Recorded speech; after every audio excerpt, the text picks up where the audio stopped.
Let me ask you something quietly. Have you ever been hurt in a way no one could see, but it changed everything inside you? Not a bruise, not a broken bone, but a fracture in trust, a silent crack in your spirit. Maybe it was betrayal from someone you thought would always be there.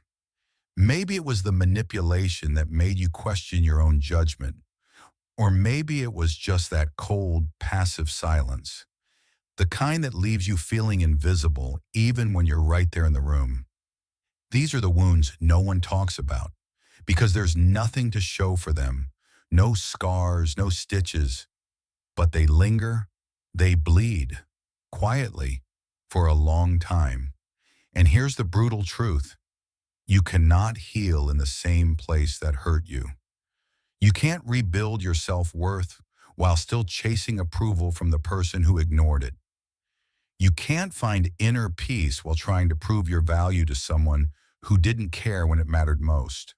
So if you're tired, not just physically but spiritually tired, of replaying conversations in your head, of wondering what you did wrong, of holding back tears in the name of being strong, stay with me, because this isn't a video about revenge.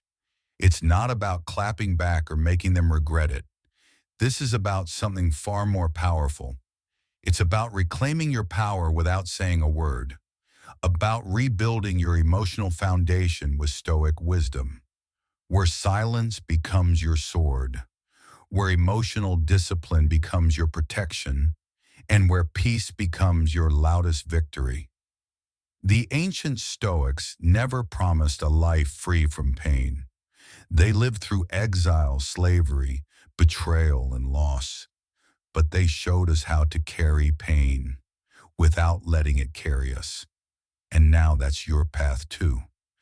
This is your time to rise, not with rage, not with noise, but with clarity, to stop fighting battles that were never yours to begin with, and instead walk away with your dignity intact and your soul unshaken. So if you're holding on to pain that no one sees, if you're ready to stop bleeding in silence, let's begin. Part 1, the wound they don't see. Not all wounds are visible. Some of the deepest pain doesn't leave a mark you can point to. No bruises, no broken bones, just a quiet ache sitting heavy in your chest. That's the pain betrayal brings. And the hardest part? Most people won't even notice, because on the outside you look fine. You're functioning, you're smiling, but inside something has shattered. Betrayal is a wound that cuts through trust, dignity, and emotional safety. It often comes from those you never expected, someone you gave your heart to, someone you let in. And when it happens, it doesn't just hurt, it confuses you. It changes how you see the world and sometimes how you see yourself. But here's something no one tells you. You cannot truly heal in the same environment that caused your pain. Not emotionally, not mentally. You can't rebuild your peace in the middle of the battlefield that destroyed it. And yet, most of us try. We keep the same people around. We hold on to false hope. We wait for closure that never comes. But healing doesn't come from waiting. Healing is a choice. It's a discipline. This video isn't about revenge. It's not about proving a point or getting the last word. That's the path of ego, and ego only keeps you stuck in the pain. This is about reclaiming your inner peace, quietly, powerfully, without drama. The ancient Stoics understood this well. They knew that the one thing we can always control is our response, not the betrayal, not the people, not the past, but our reaction. That belongs to us. So instead of feeding resentment, we train restraint. Instead of reacting with anger, we respond with wisdom. This is how we protect our peace. This is how we rise. Because the real victory isn't making them suffer. It's becoming so emotionally grounded that they can no longer touch you. The wound may be invisible, but so is your strength. And that's exactly where your power lives. Part 2.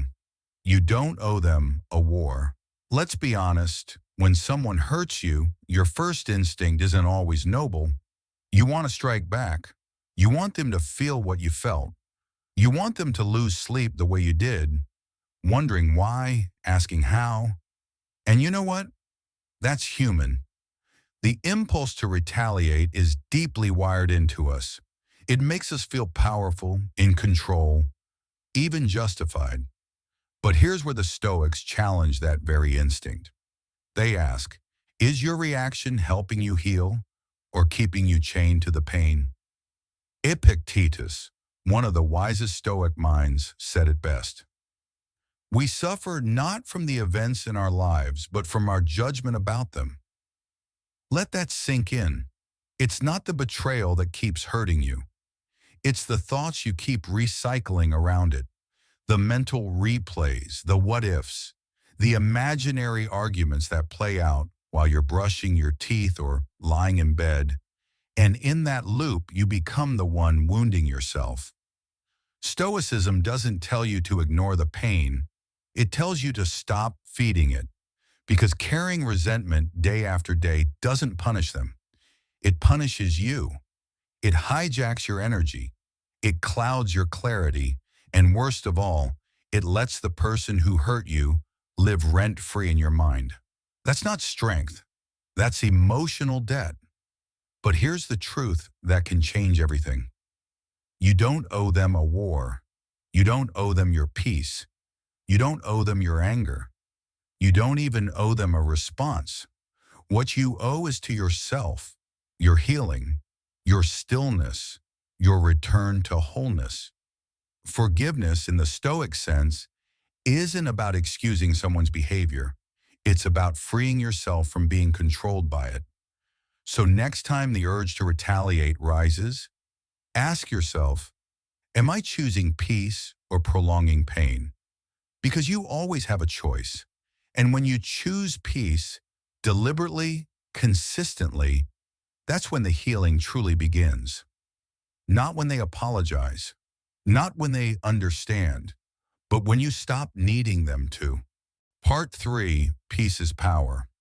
Let's clear something up right now. Peace doesn't mean pretending nothing happened. It doesn't mean you're weak. It doesn't mean you're okay with what they did.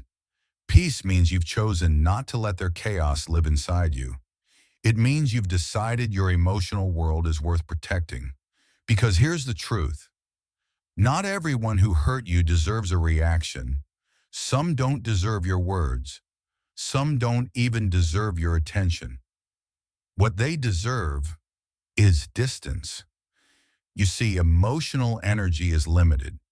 And every time you engage with someone who doesn't care, who doesn't listen, who only seeks control or chaos, you lose a little more of yourself. Not because you're not strong enough to fight, but because fighting them isn't worth it. The Stoics understood this perfectly. They believed in measured response, in strategic silence, in walking away not out of fear, but out of wisdom. You don't need to prove you're hurt. You don't need to explain yourself to someone who has already decided not to care. The moment you start defending your pain to the wrong person, you start bleeding energy you could be using to rebuild your peace. That's why Stoic strength is often quiet. It looks like not replying. It sounds like not explaining. It feels like breathing deeply and walking away. It's understanding that peace isn't passive. Peace is a decision. Peace is power. And over time, peace becomes your boundary. It becomes the filter that separates who drains you from who nourishes you. So ask yourself this. Do you want to win an argument, or do you want to reclaim your clarity, your calm, your life?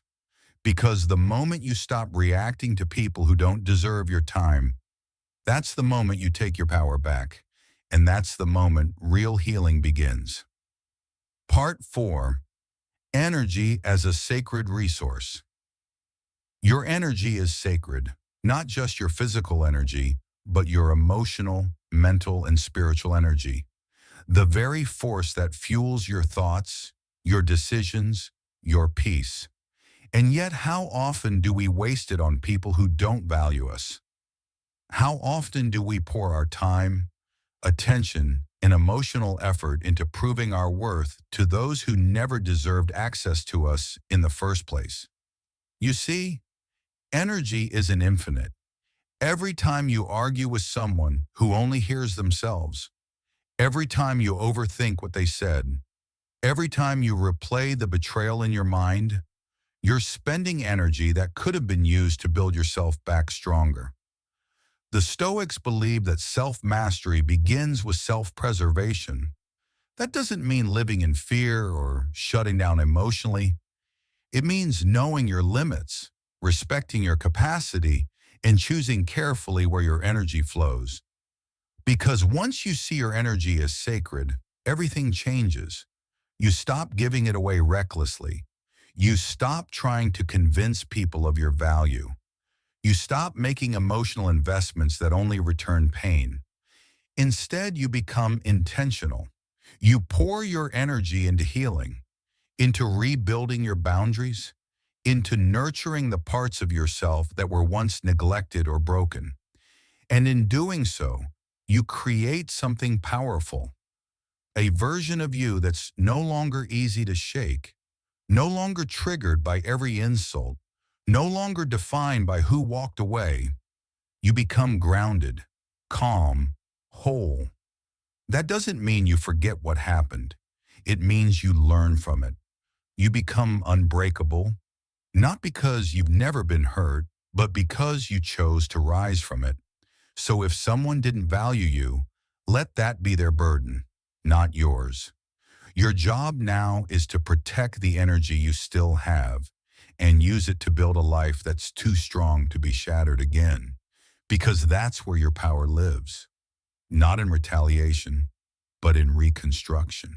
Part 5, The Invisible Victory. Not all victories are loud. Some don't come with applause, closure, or even recognition. Sometimes the most powerful win is the one no one else sees, like the moment you choose to stay silent when you could have exploded. The moment you walk away instead of engaging in another pointless argument. The moment you decide to stop proving your worth to someone who never truly saw it. These moments may look small on the outside, but inside they're transformational.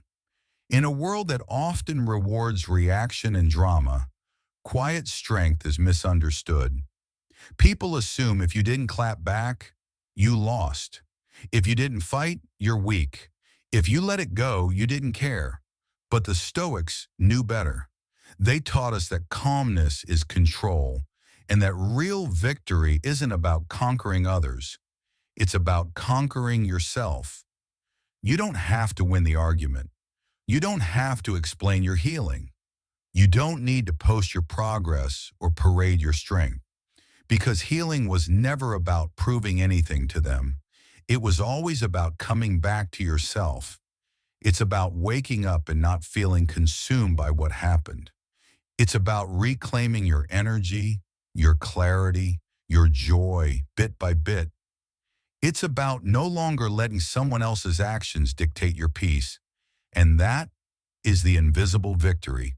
No trophy, no spotlight, just a quiet sense of freedom in your chest. Just the soft realization that what once hurt you deeply no longer defines you. So if you've been wondering whether your peace means you let them win, remember this. Sometimes walking away is the most courageous thing you can do because it means you chose yourself. And in the Stoic journey, that's the greatest victory of all. Part 6. Pain as a teacher, not an identity. Pain is part of life. No matter how careful, kind, or disciplined you are, pain will find its way in. It might come through heartbreak, betrayal, loss, disappointment.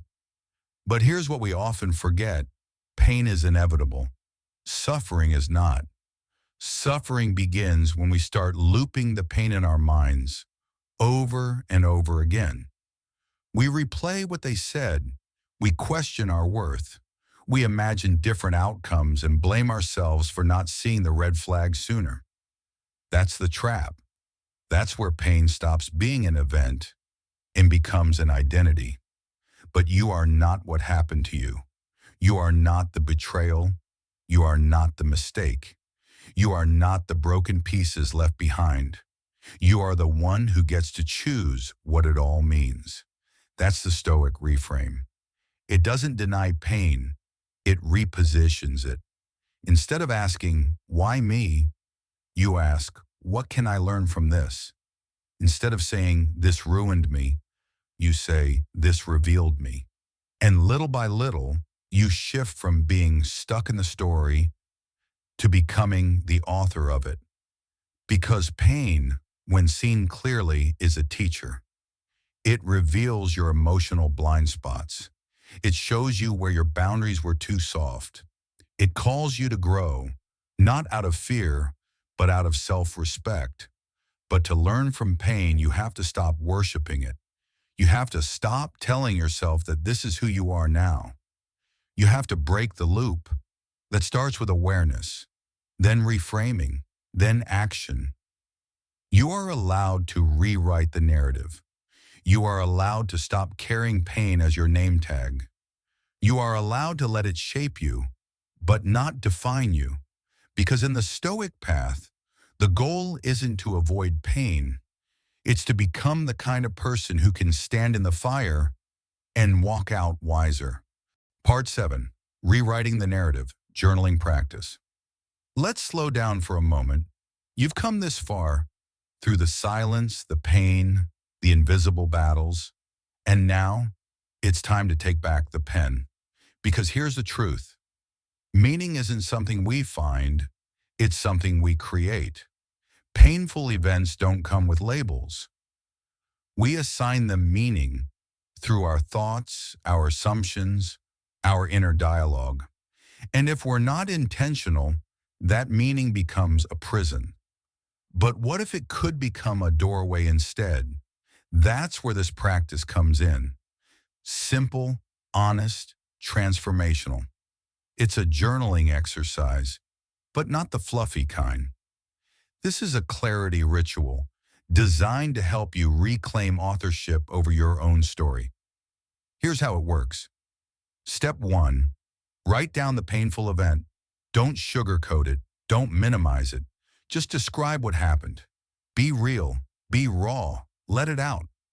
For example, they ended the relationship without warning. My friend betrayed my trust. I was passed over for the promotion I worked so hard for. Let the moment live on the page. Step 2, write what you told yourself it meant. This is where most of our suffering hides. What did you believe about yourself after it happened? Maybe you thought, I'm not lovable. I can't trust anyone. I'll never be enough. Get honest. These beliefs shape your identity more than the event itself. Step 3, rewrite the story through the lens of growth and wisdom. Now shift perspectives. What did you learn? How did this pain wake you up, make you stronger, or bring you closer to your real values? It might sound like they walked away, but I found the strength to stand on my own. That betrayal revealed who truly belongs in my life. That setback pushed me to redefine success on my own terms. This is not about toxic positivity. It's about creative ownership, because meaning is made, not given. And the person you become is not determined by what happened, but by the story you choose to tell yourself about it. So take the pen, write with courage, and remember, healing isn't just feeling better. It's seeing yourself differently. Part 8. Psychological boundaries over revenge. Let's talk about something even more powerful than revenge. It's not loud. It doesn't make headlines, but it changes everything. It's called psychological boundaries. The Stoics believe that true justice isn't about punishing others. It's about restoring inner order. Because when your peace depends on what happens out there, you're already at war inside. Revenge might feel satisfying for a moment, but it ties you to the very person who hurt you. It keeps you locked in the same emotional contract, one that says, I won't be okay until you pay. But you don't need to go down with them. You don't need to keep opening the door to pain. Instead, you build a gate. That's what boundaries are. Not walls that shut the world out, but gates that you control. They decide who gets access, how much, and under what terms. They aren't about spite. They're about self-respect. And setting boundaries doesn't require a big dramatic announcement. It's often quiet. It's choosing not to reply to the message that only leads to chaos. It's deciding not to explain yourself to someone who isn't listening. It's stepping back from the people who drain you, even if you once loved them. The most powerful boundaries are not physical, they're emotional. They say, I will not sacrifice my peace to manage your storms. I will not keep proving my worth to people committed to misunderstanding me. I love myself enough to protect my space. This is Stoic justice, not punishment, not payback, but personal order, grounded in clarity. Because the truth is, the more emotionally clear you become, the less revenge you need. You realize peace is the consequence, and distance is the answer. So ask yourself, where do I need to build a gate, not a wall? Where have I been letting in too much noise, too much guilt, too much of their chaos? You don't need to burn bridges. You just need to hold the key to your own door. Part 9, Setting Boundaries Without Guilt. Let's get one thing clear. Protecting your peace is not selfish. It's sacred. But the moment you start setting boundaries, you'll notice something interesting. Not everyone will celebrate your growth. Some will get uncomfortable. Some will push back. Some might even accuse you of being cold, distant, or too much. And that's exactly how you know your boundary was needed. Because boundaries don't hurt healthy relationships. They only reveal the unhealthy ones. The truth is, some people love the version of you that didn't say no. The one who overextended. The one who put their needs above your own. The one who stayed silent just to keep the peace. But real peace doesn't come from abandoning yourself. It comes from honoring yourself. And when you start doing that, some people won't recognize you anymore. That's okay. You're not here to stay small so others stay comfortable. Stoicism teaches us to act with reason, not guilt. And guilt has a way of creeping in when you begin to prioritize your energy, your time, your emotional space. But here's the Stoic shift. You don't set boundaries to punish others. You set them to protect the parts of you that are finally healing. You set them to create space for the person you're becoming. So how do you know if your boundary is right? Ask yourself, does this support my peace? Does this reflect my values? Would the version of me I'm becoming be proud of this decision? If the answer is yes, then you don't need to explain it, justify it, or apologize for it. You are allowed to say no without feeling guilty. You are allowed to outgrow roles that were rooted in survival, not truth. You are allowed to disappoint others if it means not betraying yourself. So let them react. Let them adjust or walk away. Either way, their response is not your burden. You're not being selfish. You're being self-respecting. And that shift from guilt to groundedness is where real strength begins. Part 10, Silent detachment is the real power. Sometimes the strongest thing you can do is nothing at all. You don't argue. You don't explain. You don't chase closure. You just detach. But let's be clear, detachment doesn't mean you don't feel. It doesn't mean you've shut down or turned cold. It means you've grown clear enough to stop participating in what drains you. That's a different kind of strength.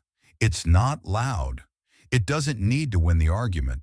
It simply walks away, without bitterness, without noise, without guilt. Because there's a moment, if you've done enough inner work, when you realize you don't need to prove you're right. You don't need to convince anyone to understand. You don't even need to be seen to know your worth. You detach, not to hurt them, but to heal yourself. This is the essence of Stoic power, emotional sovereignty. You are no longer tossed around by their chaos, no longer triggered by their words, no longer willing to invest in things that cost your peace. And here's the irony. Detachment says more than shouting ever could, because your silence is not empty. It's full, full of wisdom, full of restraint, full of the kind of clarity that only comes from healing. When you walk away with calm, it sends a message. I value myself too much to stay in this. You reclaim your energy, you protect your nervous system, you anchor yourself in stillness, while others remain lost in noise. So if you've been wondering whether to respond, to fight, to plead, maybe this is your sign. To pause, to breathe, to detach, not to punish but to preserve, not to win but to walk free. Because sometimes your greatest act of power is choosing peace over proving your point. Part 11. Emotional intelligence and inner freedom. You know what's quietly powerful? Growing without making a scene, healing without needing applause, moving forward without needing them to look back. This is emotional intelligence in its most refined form. It's easy to broadcast your pain, to post the cryptic quotes, to tell the world you've been hurt, to hope they notice, feel guilty, maybe even come running back. But Stoicism teaches us something different. You don't need their regret to reclaim your strength. You don't need their apology to begin your evolution. Why? Because healing is not about them. It's about you. Your growth is not a performance. It's a transformation. And the most profound transformations are often quiet, internal, unseen. They happen in the way you speak to yourself, in the way you stop needing external validation, in the way you stop reacting to things that once triggered your entire nervous system. This is what detachment really means. Not indifference, but independence. You no longer hand over the remote control of your emotions to people who never earned it. And when you reach that point, when you can wish them well and still walk away, that's when the control they once had dissolves. You free yourself, not by getting even, not by proving you've leveled up, but by simply refusing to carry the weight of their choices any longer. Because inner freedom isn't loud. It doesn't scream, "Look at me, I'm over it." It whispers, "I finally see myself clearly." And that's enough. So if you're still waiting for closure, ask yourself, what if the closure isn't something they give? What if the closure is you, choosing to grow anyway? That's emotional intelligence. That's the Stoic path. And that is real power. Part 12. Forgiveness as release, not reunion. Let's talk about forgiveness. Not the version we were taught as children, but the version that sets you free as an adult. Forgiveness, in its purest form, isn't about letting someone back into your life. It's not about pretending it didn't hurt, and it's certainly not about giving them another chance to do it again. Forgiveness is about you. It's about clearing the emotional residue that's been weighing you down. The anger, the resentment, the invisible tension that tightens your chest every time their name crosses your mind. You forgive, not because they earned it, but because you deserve peace. And yes, you can forgive someone completely and still never let them near you again. That's not bitterness. That's boundaries. The Stoics understood this well. True freedom isn't about controlling others. It's about mastering your own mind. When you hold on to resentment, you stay tethered to the pain. When you forgive, you cut the rope. Forgiveness isn't an invitation for reunion. It's a declaration of release. It says, I no longer need you to feel sorry for me in order to move on with my life. And here's the deeper truth. You don't need to announce it. You don't need to send a message or tie it up with closure. Forgiveness can happen in silence, in solitude, in the quiet decision that you will no longer carry what they handed you. That's emotional maturity. It's when forgiveness and boundaries walk hand in hand. You honor your own healing by releasing the emotional weight. And you protect that healing by choosing who gets access going forward. So if you've been asking, should I forgive them? Maybe the real question is, am I ready to let go without going back? Because you can forgive and still walk away. You can release and still say, never again. And when you do, when you forgive not for them, but for your own peace, that's not weakness. That's liberation. Part 13, closure versus clarity. Let's talk about something that keeps a lot of people stuck. Closure. We're told it's the final chapter we need in order to move on. We wait for the conversation, the apology, the moment when everything finally makes sense. But here's the truth. Closure is often a fantasy, not because you don't deserve answers, but because the people who hurt you might not have the awareness, the courage, or the decency to give them. And waiting for closure from someone who lacks clarity themselves, that's how we stay stuck. So what's the alternative? Clarity. Clarity is something you create. It's the internal understanding that says, I don't need to know why they did what they did. I need to know what I learned from it. I don't need to make peace with them. I need to make peace with myself. Because healing doesn't come from understanding them.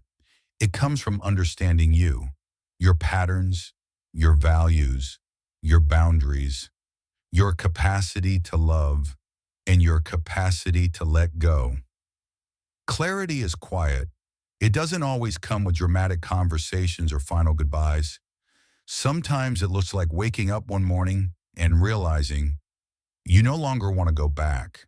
That's closure, not from them, from within. And once you have that clarity, you stop needing contact to feel complete. You stop opening the door, hoping they've changed. You start trusting yourself instead. Because trust is something that's built, earned, not given out of history or habit. And if someone has shown you who they are, you're allowed to believe them. You're allowed to move forward without explanation. You're allowed to not rebuild the bridge, not out of anger, but out of respect for the person you've become. So if you're still holding on, waiting for a moment that may never come, maybe it's time to give yourself what they never could. Clarity. That's where peace begins.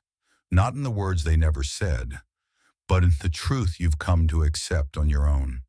Part 14. Detachment with dignity. Let's talk about detachment. Not the kind that's cold, not the kind that's performative, but the kind that's rooted in dignity, self-respect, and emotional maturity.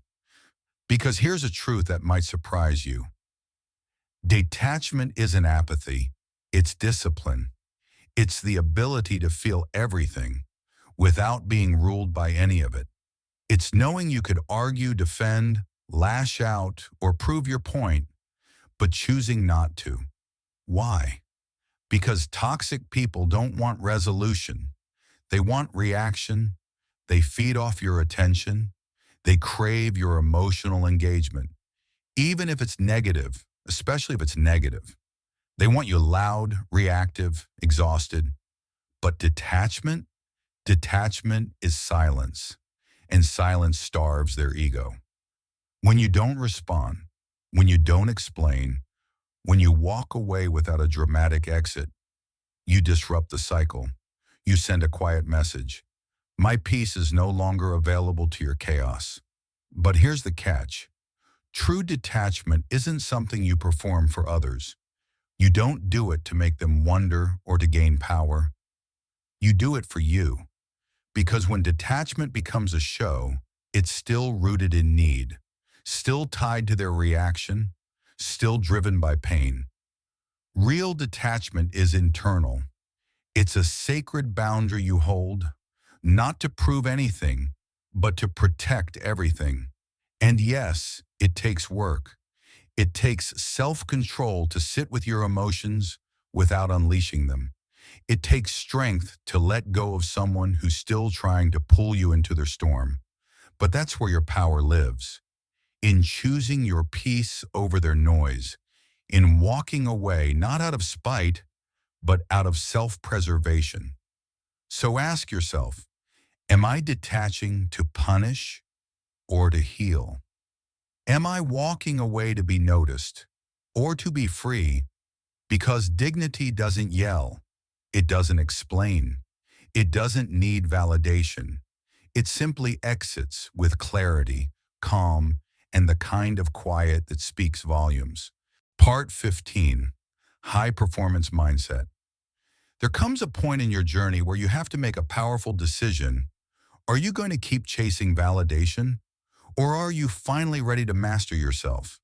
Because if you're still waiting for someone to regret what they did, to see your worth, to come back and say, you were right, you're giving away your power. Revenge might feel tempting. Validation might feel satisfying, but neither of them builds your future. Self-mastery does. The Stoics knew this. They didn't waste energy trying to change others. They didn't live for applause or approval. They focused on what they could control, their mindset, their discipline, their actions. And that's the shift. You stop looking back. You stop arguing with the past. You stop letting what happened to you define what happens next. Because your past is a place of reference, not residence. It happened. You learned. Now you evolve. Don't let old wounds keep you playing small. Don't let betrayal convince you to become bitter. And don't let someone's inability to love you the right way stop you from loving your life fully now. When you commit to a high-performance mindset, here's what changes. You stop proving. You start building. You stop seeking attention. You start crafting intention. You don't get louder. You get clearer. You don't get even. You get elevated.